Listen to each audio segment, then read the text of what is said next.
Hi, and welcome to Screencasting. This presentation was developed for the NACTE Conference in Lake Tahoe 2012.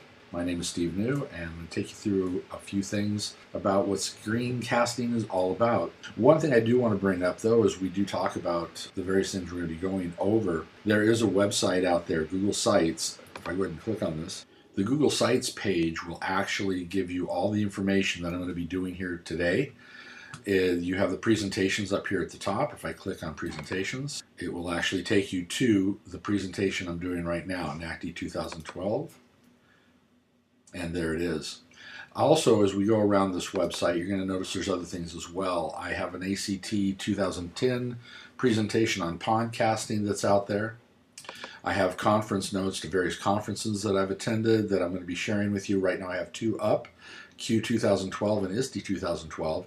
There is some really great information that I picked up at NACTE 2011, ISTE 2011, and Q 2011 that I'll be putting up there as well very soon. Also, after we finish this conference, I'll put up my favorite notes in the NACTE 2012 Lake Tahoe.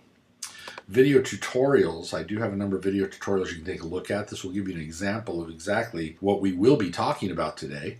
If you go out to my YouTube channel, I do have all my screencasts for the lessons that I teach at school. I have it here also on SchoolTube, just in case students are unable to get onto YouTube.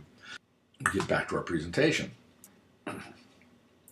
First of all, what exactly is screencasting and how does this differ from podcasting? I just talked about the two different objects. First of all, a podcast is any audio or video that is created and is uploaded to a website that has RSS feed. What RSS feed is it allows you to subscribe. This is very similar to what happens in iTunes. When you go to podcasts in iTunes, you can subscribe to a podcast, and every time there's a new podcast, it will either alert you or load it into your device so you can watch the new podcasts.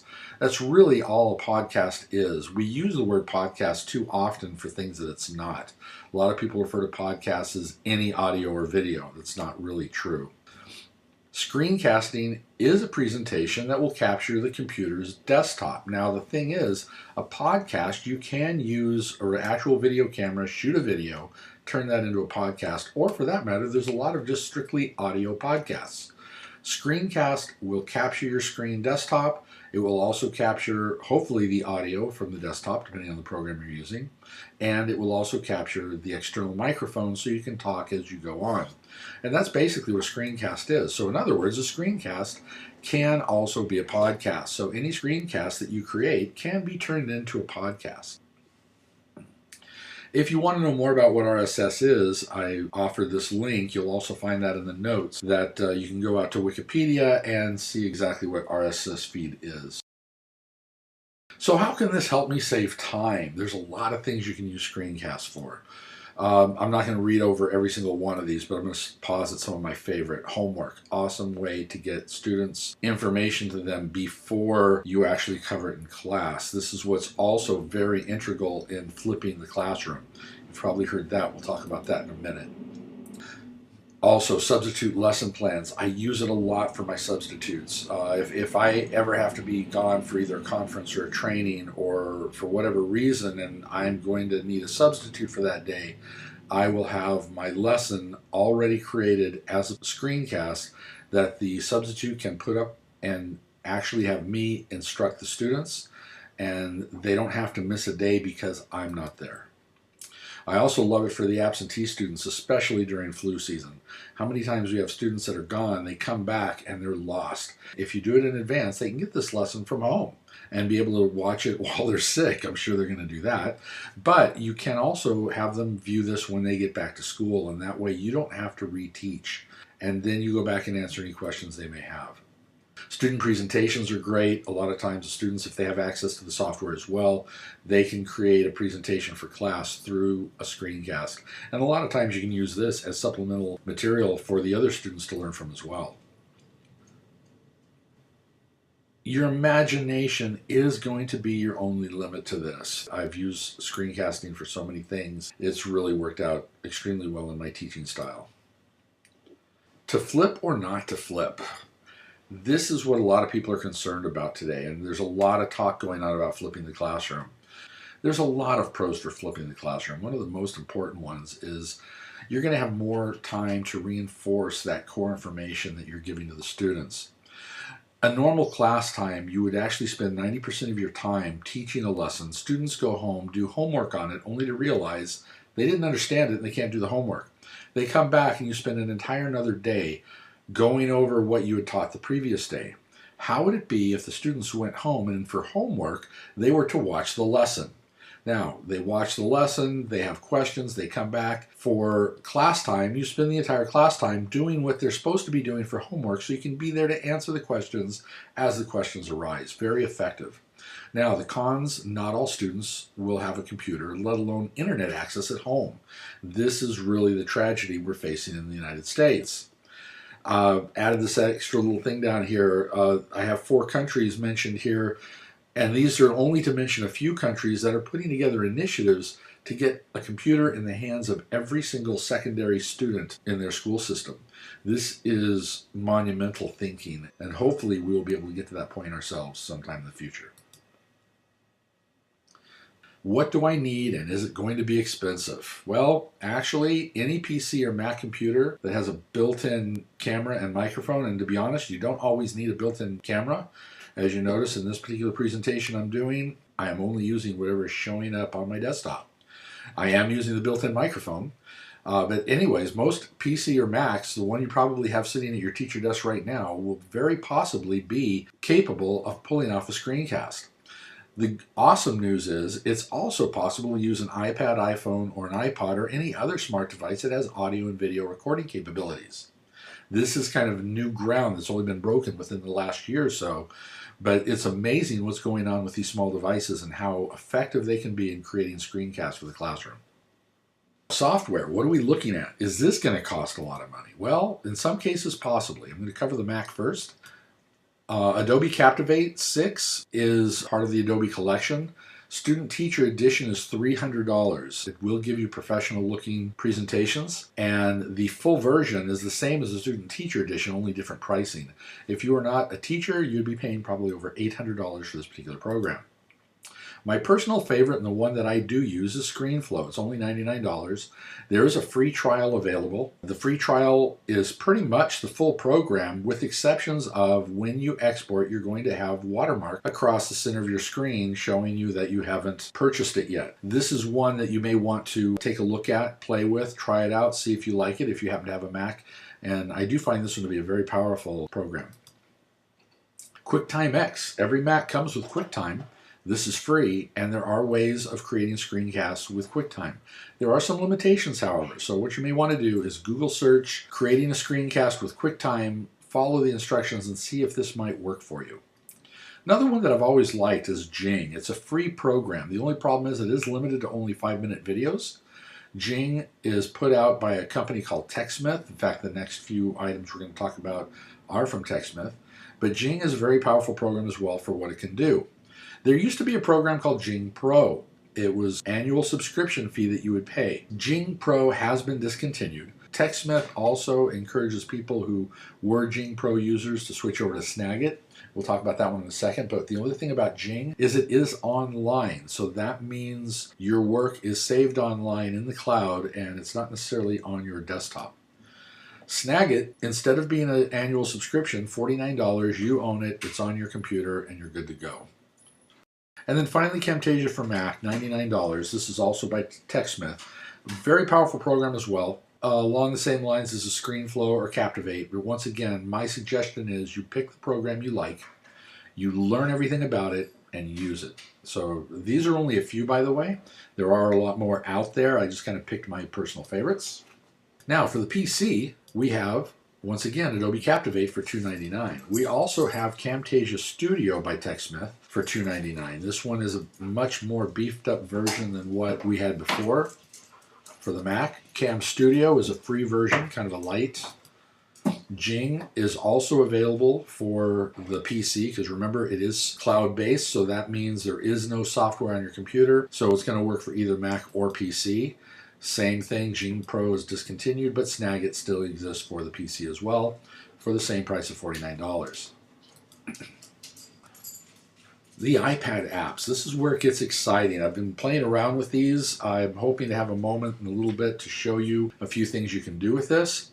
But basically, the Show Me app is a free app that includes Community Library.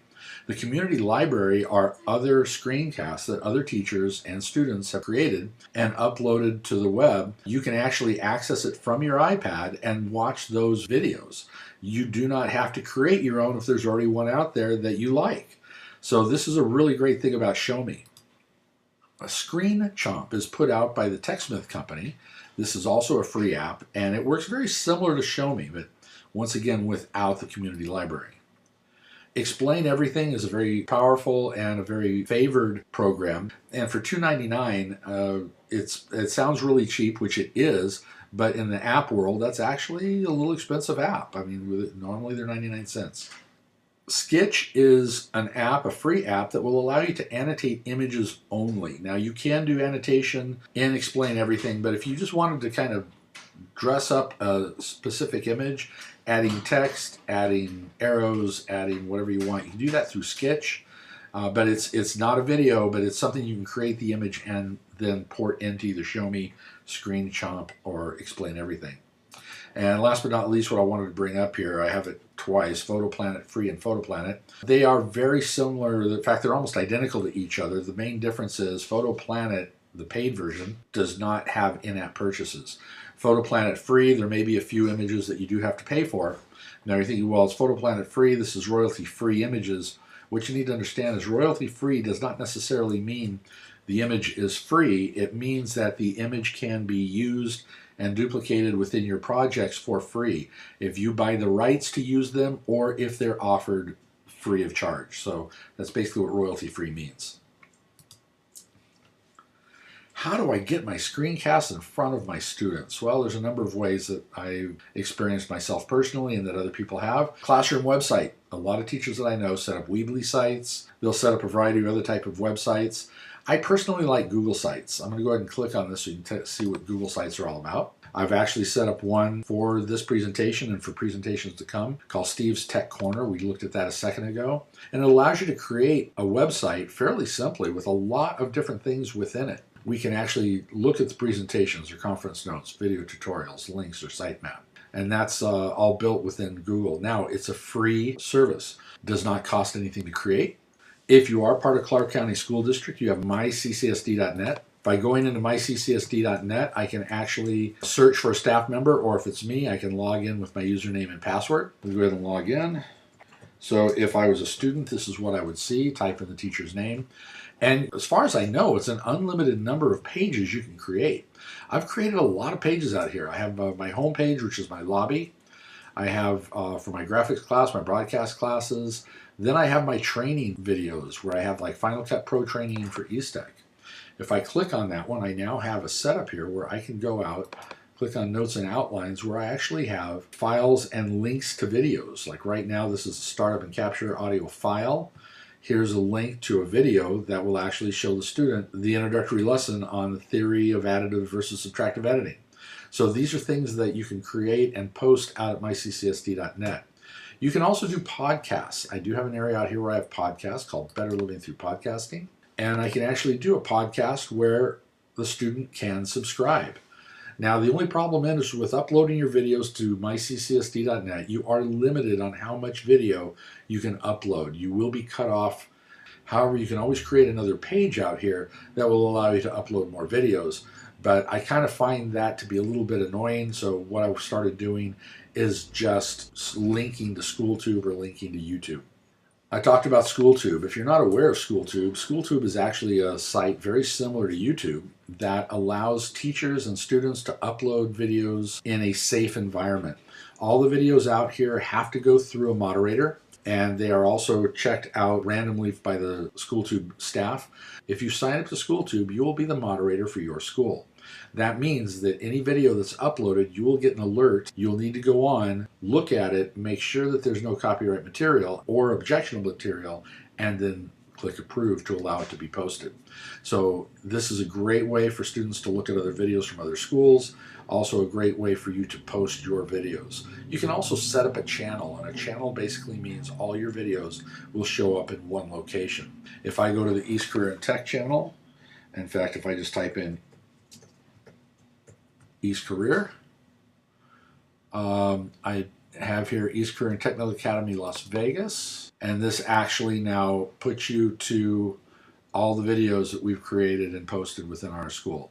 And we go to show more videos. There's a lot of videos out here. And then finally, I'm sure most of you, if not all of you, are familiar with YouTube. YouTube is a website where you can go out and upload and view videos. This is blocked by quite a few school districts, so understand that up front. There is a YouTube educational section that a lot of schools are opening up to allow people to have access to. This isn't always the case, however. So be cautious in using YouTube for your videos. Tricks and tips. Okay, these are a few things that you need to be aware of when you are going to be shooting screencasts. First thing that I want you to be aware of is use a script.